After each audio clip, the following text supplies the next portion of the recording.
On vous souhaite la bienvenue à ericlatour.com. Dans quelques instants, on reçoit un citoyen qui a vraiment raison d'être un peu enragé parce qu'il est victime d'une situation assez incroyable où une firme a probablement fait une erreur dans l'installation des égouts et des aqueducs dans sa rue, si bien qu'il ne peut pas se brancher parce qu'il n'est pas à la même hauteur que le réseau. Bref, on va démystifier la situation dans quelques instants avec Michel Perrault. Mais d'abord, est-ce qu'il veut jouer les belles-mères? Pas nécessairement. Est-ce qu'il y a certaines similitudes avec le nouveau maire Fecteau? Peut-être, mais bref, ça fait 2 assemblées que l'ex-maire de Saint-Jean-sur-Richelieu se présente au Conseil.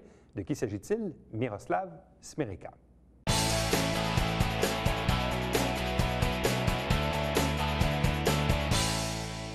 Comme on dit, c'est 2 en 2. 2 en 2, pourquoi? Parce que depuis la tenue des 2 dernières séances du nouveau conseil de ville, présidé par le maire Michel Fecteau, l'ex-maire de Saint-Jean-sur-Richelieu nous fait honneur de sa présence, Miroslav Smereka. Bonsoir et bienvenue. Bonsoir, Eric. Que nouveau cet honneur de reprendre sur une courte période la vie publique? Je peux te dire qu'en moins d'1 mois, je suis allé 2 fois à la séance, ce qui équivaut exactement au nombre de fois que je suis allé dans les 10 dernières années en séance sous le régime d'Holbäck. Parce que pour moi, le régime d'Holbäck, c'était un régime de fermeture à l'égard de toute idée possible.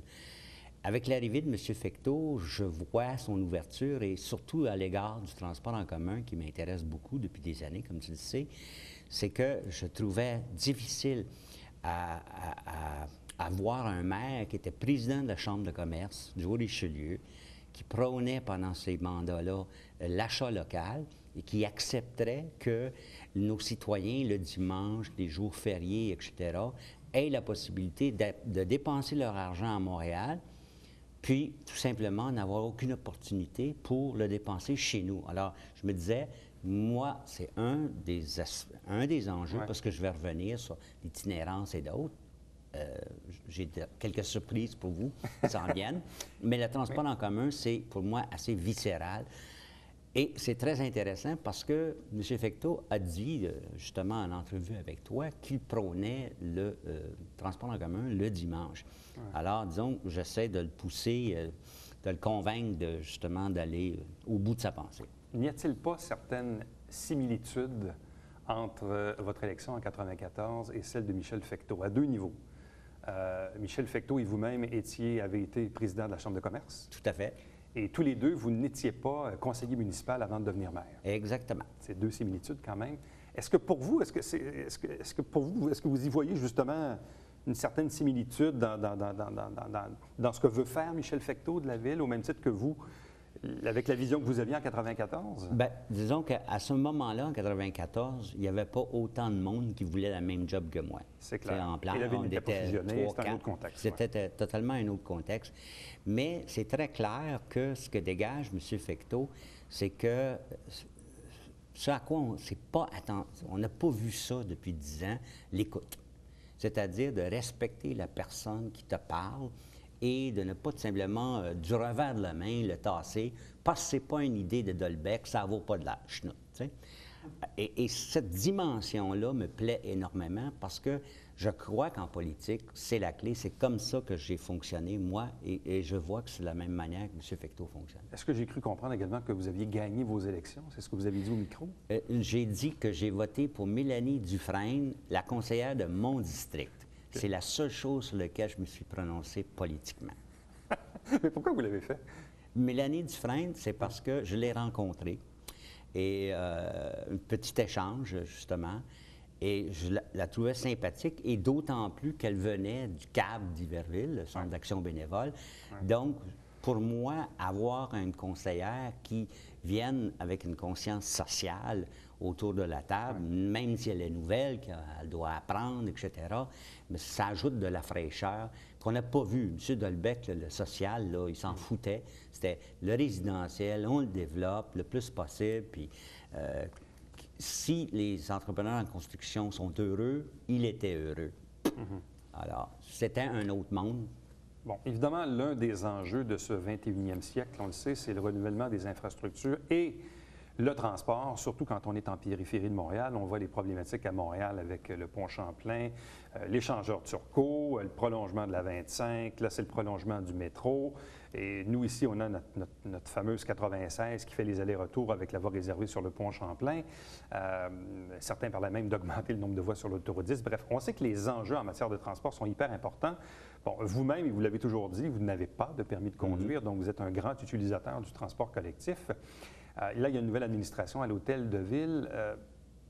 Selon vous, quelle est la vision que devrait emprunter ou développer le nouveau Conseil de Ville à l'égard des enjeux de transport qui sont importants pour nous ici? Ouais. Là? Fondamentalement, c'est de reconnaître la différence fondamentale entre le transport urbain et le transport interurbain. Parce que depuis que le terminus a quitté le carrefour Richelieu Oui. et qu'on a bâti le nouveau, on a même construit le nouveau terminus en fonction des intérêts du transport interurbain. En plus, on a les enjeux de éco-train. C'est des causes nobles, mais pendant ce temps-là, il n'y a personne qui défendait, oui, mais les gens de chez nous, là, pour se déplacer chez nous, c'est quoi qui se passe? Rien. Alors, à ce moment-là, ce que je souhaiterais, c'est qu'on puisse faire la distinction. Et je le dis de cette façon-ci. J'ai vu à la dernière séance qu'on a augmenté les tarifs de transport en commun de 3 mais 3 également pour interurbain que urbain. Tandis que le transport interurbain a énormément d'avantages que le transport urbain n'a pas. Interurbain a le transport le dimanche, l'interurbain a le transport les jours fériés, l'interurbain a un terminus, et l'urbain n'a que quelques abribus, sinon on gèle, etc. De sorte qu'on a délaissé toute la question.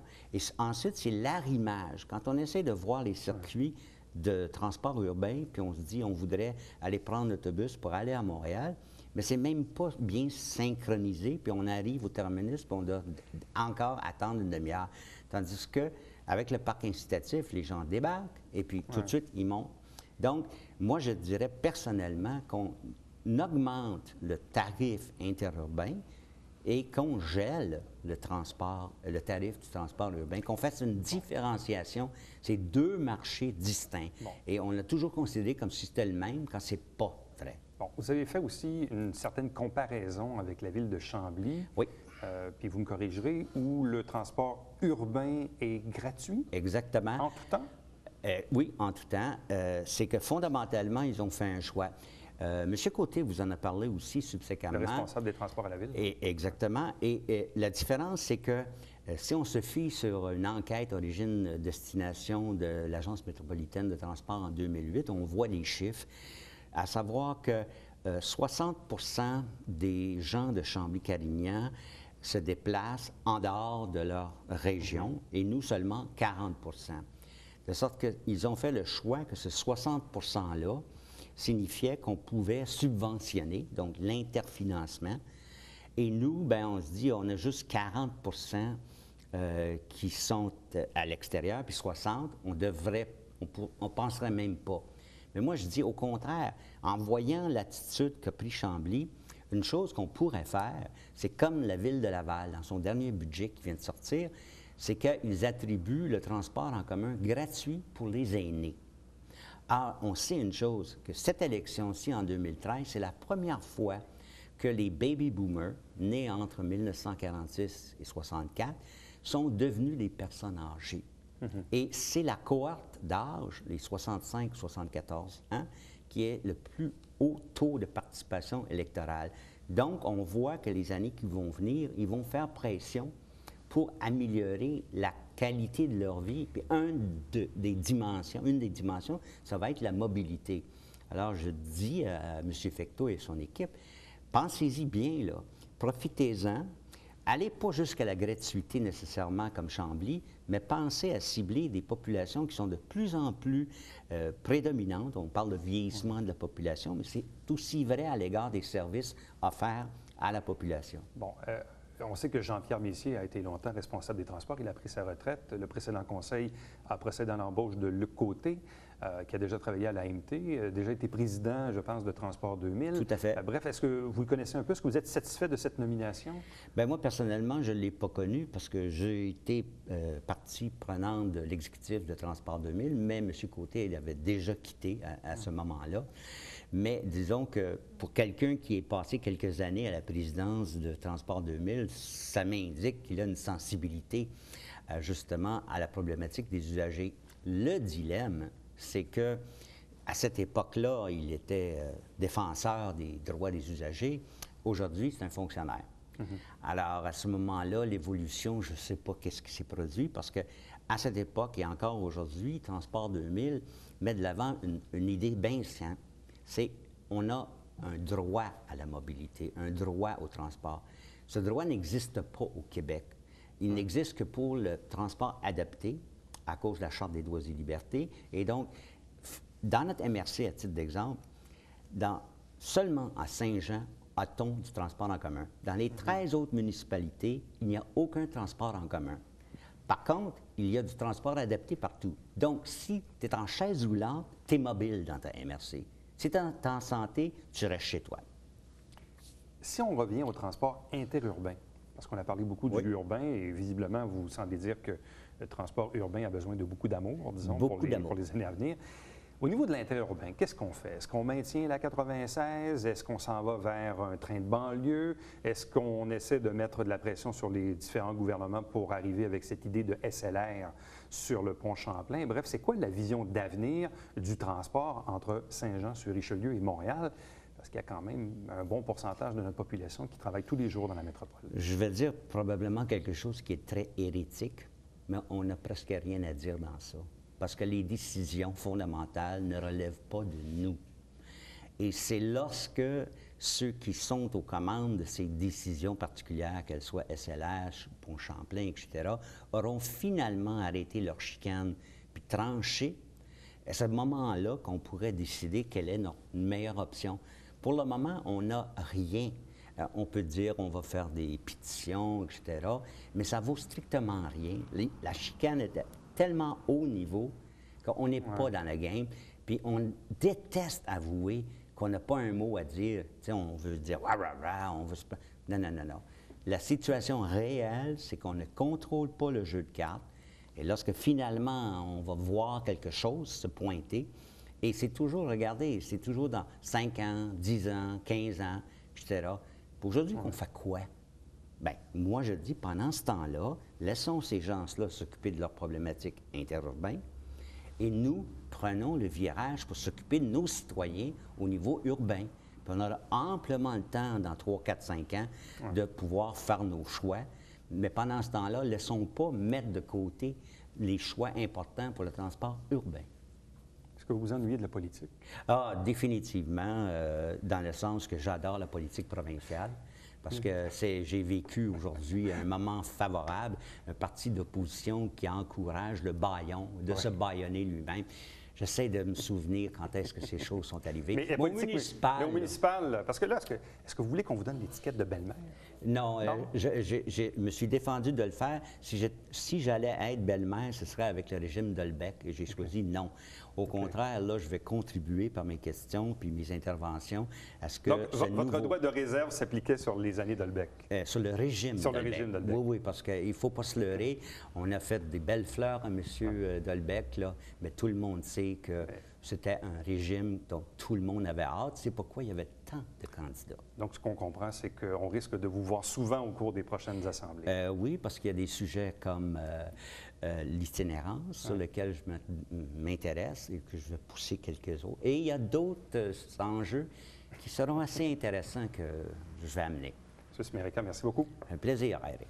Reste avec nous, puisqu'au retour, on reçoit le citoyen Michel Perrault.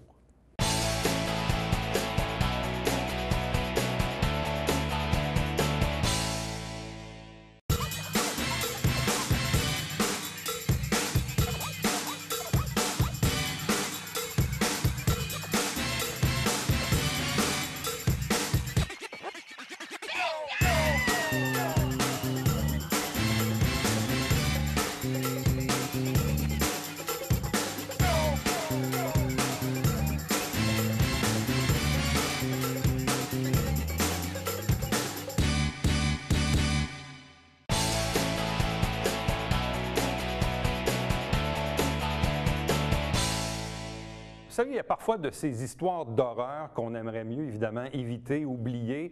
Et quand on se fait dire, tout bêtement, qu'on est victime d'une erreur, puis qu'il faut la subir, puis qu'on ne voit pas vraiment de solution à l'horizon, c'est un peu enrageant. C'est un peu le cas du citoyen qui a fait quelques interventions au Conseil depuis le mois de mai, M. Michel Perrault. Bonsoir et bienvenue. Bonsoir. Vous habitez sur la rue des Bégonias. Ça, c'est dans la continuité de Jean Talon à Saint-Luc. Dépassé, si on veut, là? Un peu, à peu près? C'est une rue transversale, mettons, le même sens que Fleur de Lys, là. C'est ça, dans le secteur là, de la rue Jean Talon. Oui. Bon, là, vous, évidemment, vous étiez, vous, sur une rue qui était auparavant alimentée par évidemment, le bon vieux système, je présume, là, la fosse septique, le champ d'épuration et le puits. Oui. Et là, donc, à un certain moment, la Ville a décidé de passer les infrastructures. Bon, on a eu une rencontre au mois de novembre 2010 pour... la Ville nous expliquait qu'est-ce qu'il en était là, pour le projet. Après ça, on a eu une réponse en 2011, comme quoi que ça avait été accepté à au-dessus de 60 par les citoyens. Puis là, après ça, bien, ils ont commencé les démarches parce qu'il y avait une subvention au-dessus de 2 millions du gouvernement. Puis nous, on payait la balance aux 5 millions environ. Puis vous êtes combien de résidents sur cette rue-là, à peu près? Nous, on était... il y avait 9 terrains. 9 terrains? Oui, seulement. On était 9 résidents seulement. C'est une rue sans issue. Donc, vous êtes 9 propriétaires riverains qui se partageaient une facture? Bien, moi, j'ai calculé vite parce que ma sœur demeure dans ma rue, là, puis d'après les infrastructures, le montant qu'elle avait reçu, c'était comme les environs 40 000. C'est sûr que moi, c'est pas 40 000, mais il y a mon premier voisin, c'est beaucoup plus cher. Fait qu'on j'ai fait une moyenne, c'est à peu près 340 000 pour faire la rue. Bon, parce qu'évidemment, là, il y a une subvention, il y a probablement une partie qui est payée par l'ensemble de la Ville, puis une partie pour le riverain. Donc, vous, dans le fond, uniquement pour votre maison, à vous, les travaux vous coûtent combien? Moi, c'était 16 000. 16 000, que vous allez payer quoi, sur 20 ans, c'est ça? Ou, non, moi, je vais les payer parce que si j'ai payé sur 20 ans, ça me montait à 34 000. Bon. Fait que je trouvais que c'est un petit peu trop dispendieux. OK. Donc, on dit, voici, M. Perrault, on fait des travaux chez vous, on passe les infras, vous allez avoir l'égout et l'aqueduc. Ça vous coûte 16 000. Oui. Puis là, les travaux se font. Oui. Puis là, il arrive une erreur. Exactement. Une erreur qui est probablement commise par Dessau. Ah, c'est Dessau. M. Lamy me l'a avoué carrément. Bon. J'ai eu une rencontre avec les ingénieurs de la Ville, Mme Boudreau et M. Sénécal.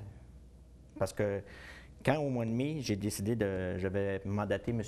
Bertillon pour faire les infrastructures, il est arrivé à la maison, puis il a commencé à creuser, puis là, il s'est dit, oh, il y a quelque chose qui ne marche pas. Bon, et ce qui ne marche pas, juste pour que les gens comprennent bien, les infras sont là, puis votre maison est là. C'est ça. Fait que là, vous ne pouvez pas déverser gravitaire, là, comme on dit. Là. Ça prend une pompe pour remonter ça en haut. Oui. Puis l'erreur, elle vient d'où? C'est une erreur de calcul? C'est une erreur de calcul de Dessau. Comme je vous dis, M. Lemy l'a avoué que c'était Dessau qui avait fait une erreur de calcul. Ils ont eu plus qu'un an pour faire... De toute façon, quand ils sont venus là, dans la rue, ils ont fait les travaux plutôt avant. Je comprends pas justement qu'il n'ait pas fait les bons calculs parce que normalement, il aurait dû regarder ma maison. Si c'est ma maison la plus basse, bien, tu t'en vas avec la maison la plus basse. Tu commences par la plus basse puis tu remontes. Normalement. Je ne suis pas ingénieur, mais moi non plus, mais ça semble assez logique. Oui. Mais ça n'a pas été fait. Mais de toute façon, quand CBC a fait les travaux, j'ai parlé avec le contremaître, M. O'Connor. Puis j'ai dit, il me semble que vous ne creusez pas. C'est pas bien creux, me semble, votre affaire. Ah, il dit, non, inquiétez-vous pas, M. Perrault, il n'y a aucun problème. C'est correct, c'est eux autres qui connaissent ça, hein, c'est eux autres qui font les travaux. Et là, quand est venu le temps de faire le branchement, c'est là qu'on s'est aperçu de l'erreur? Exactement. C'est M. Bertillon qui s'en est aperçu. Puis là, on vous a dit quoi? Bien, ça, je vous dis, quand j'ai rencontré M. Sénécal et Mme Boudreau à la Ville, parce que j'avais été voir les ingénieurs de la Ville pour lui dire que je pouvais pas, ma maison ne pouvait pas être branchée gravitaire, Mme Boudreau a dit, c'est pas grave, on va vous mettre une pompe. On règle comme ça. On règle ça, c'est réglé, on met une pompe. J'ai dit, j'en veux pas de pompe, moi, là. Vous avez payé pour des infras, là? C'est parce que là, je suis à 16 000 c'est pour avoir gravitaire, ma demeure soit gravitaire à 100 pour pas que j'aie aucun problème. C'est pas grave, on met une pompe. Là, mais une pompe, ça marche avec l'électricité. Et voilà. Puis en plus, l'électricité, c'est moi, il fallait qu'il soit branché après ma maison, puis c'est moi, il fallait qu'elle paye l'électricité en plus. Donc, vous payez l'électricité sur la pompe. Puis si la pompe arrête de marcher pour un problème mécanique ou un problème électrique, il arrive quoi dans votre sol? Bien, probablement, je vais être inondé. Et là, qui va payer? Bien, c'est là qu'on est dilemme. C'est parce que les assurances, à un moment donné, ils sont tannés. Hein? Puis, comme j'expliquais à la Ville, une pompe, c'est mécanique. Et j'ai déjà eu une inondation parce que j'ai deux pompes dans mon sol, puis ils n'ont même pas parti. Puis j'avais aucun problème, là. C'est-à-dire, quand c'est mécanique, on ne sait jamais quand ça va lâcher. Sauf que cette pompe-là, quand je n'aurai pas l'électricité, c'est sûr qu'elle ne fonctionnera pas. Fait que je ne pourrai plus me servir de l'aqueduc dans ma maison. Bon, là, vous êtes allé au conseil au mois de mai, vous avez exprimé votre problème. Oui. Vous êtes retourné au mois de septembre et le maire Delbecq vous avez même dit, bon, j'étais présent dans la salle, dit écoutez, bon, je m'en vais bientôt, mais je vais essayer de régler votre problème avant de partir, bon, Oui. etc., etc. Là, finalement, il ne s'est rien passé. Non. Je vais vous dire franchement, c'est que c'est sûr que je ne veux pas dire le montant en ce moment parce que c'est trop ridicule. Comme je l'ai expliqué à la dernière réunion du conseil, il m'offre des peanuts, mais je vais toujours avoir une pompe quand même. OK, il vous offre une compensation monétaire, c'est ça? Oui, Desso. Bien, je pense que c'est Desso parce que c'est eux autres. Mais je vais toujours vivre avec une pompe. Mais une pompe, je vais toujours vivre avec un risque d'inondation. Puis Desso, M. Fortin de la ville, le chef ingénieur, je l'ai appelé puis il m'a dit jamais on va refaire la rue. Puis même si vous vous souvenez au dernier conseil justement de M. Delbecq, à la fin, il m'a dit c'est vrai, ça n'a pas d'allure qu'on recommence une rue de 5, 6, 700 000 $. On va essayer de trouver un terrain d'entente. Je ne sais pas si vous en souvenez, mais c'est exactement ça qu'il a dit. Là, vous êtes retourné au dernier conseil avec le maire Fecteau. Évidemment, le maire Fecteau lui arrive, là, donc il se fait évidemment bombarder d'un paquet de demandes. Il doit s'acclimater avec tout ça. Là, évidemment, ça date d'une semaine. Est-ce que vous avez eu des nouvelles récentes de la ville? Aucune nouvelle. Aucune. Puis là, bien, le problème, c'est que l'hiver s'en vient. Quand les giets vont être pris comme il faut, là, bien là, on ne pourra pas creuser puis se brancher, fait que ça va aller au printemps. C'est quoi, dans le fond, pour vous, la meilleure solution, c'est quoi? C'est de recommencer la rue au complet? Est-ce qu'il y a d'autres choses qu'on peut faire? Bien, voyez-vous, moi, ce que j'ai de la misère à comprendre de la Ville, c'est comment ça se fait qu'on donne un contrat de 7 millions de dollars puis qu'on n'est pas capable de le réussir à 100 %. De s'assurer que la job est faite correctement. Et voilà. Si Desso, ils ont fait une erreur, bien, je pense que Desso devrait corriger l'erreur. Devrait corriger l'erreur. Bien, c'est ça, je pense. Mais corriger l'erreur veut dire refaire la rue? Bien, si je veux avoir ma demeure gravitaire à 100 % je pense que oui. Il n'y a pas d'autre solution. Parce que sinon, l'autre solution, c'est quoi? C'est de faire un grand tour sur votre terrain? Exact. Bien là, autrement dit, au lieu de passer par la devanture de ma maison, il faut aller en arrière de la maison puis aller couper le tuyau qui va pour la fosse septique, le champ d'épuration. Là, on peut partir de là. Ça, c'est environ à 4 pieds de mon sous-sol. Fait que c'est sûr qu'en passant par en arrière, je peux aller gravitaire, mais seulement à 50 % parce que mon sous-sol, il est fini à grandeur. J'ai une salle de bain au complet dans le sous-sol.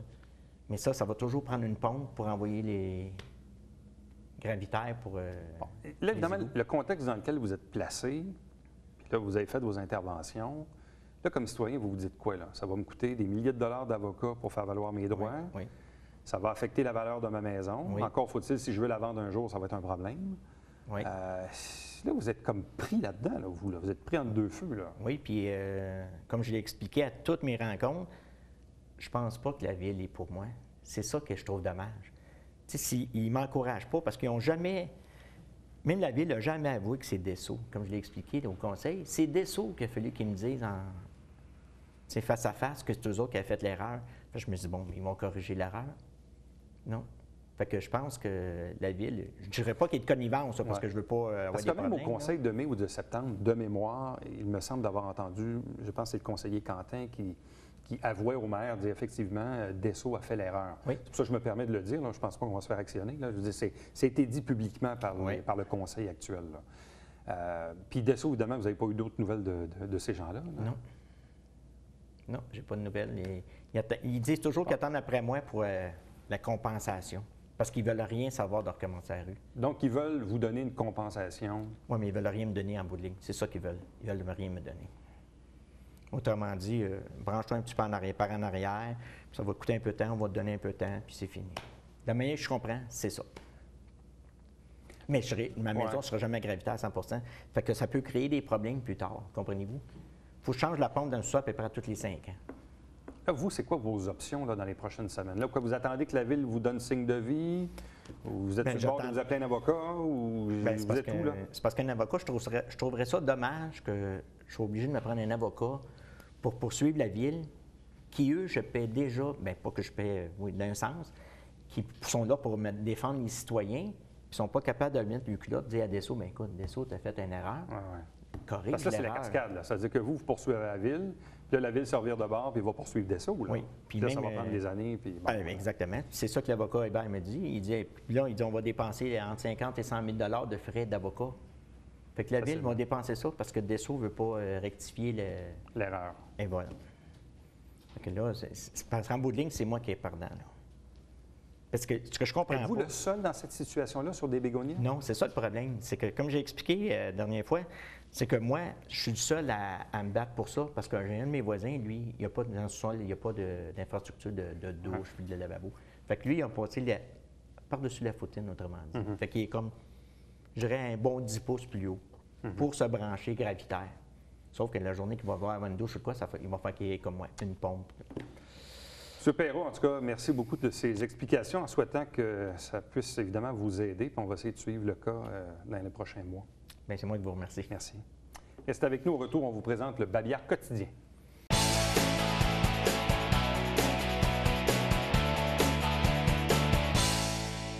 On vous rappelle que c'est la guignolée de l'Étoile Pédiatrie Sociale ce vendredi et samedi 13 et 14 décembre. Il y a différents points de cueillette dans la région. Ils sont bien sûr identifiés. Saint-Jean-sur-Richelieu, c'est le nom de notre émission qui, à chaque semaine, vous présente des extraits de la dernière séance du Conseil. Vous avez la grille horaire à l'écran. N'oubliez pas de Télébingo. Il y a toujours 3 500 $ en prix à chaque semaine, tous les dimanches matins, 9h30 en direct au câble 9. Et il y a une trentaine de dépositaires dans les MRC ou Richelieu-Hérouville pour acheter vos livrets de bingo. Télévision du Richelieu, nos coordonnées, 145 rue Richelieu pour me rejoindre directement par courriel. Éric Latour à commercial-tvhr9.com. Et je vous invite également à visiter notre site Internet pour voir ou encore revoir les entrevues que vous avez peut-être manquées, les entrevues qui sont en format YouTube. À demain. Bye bye.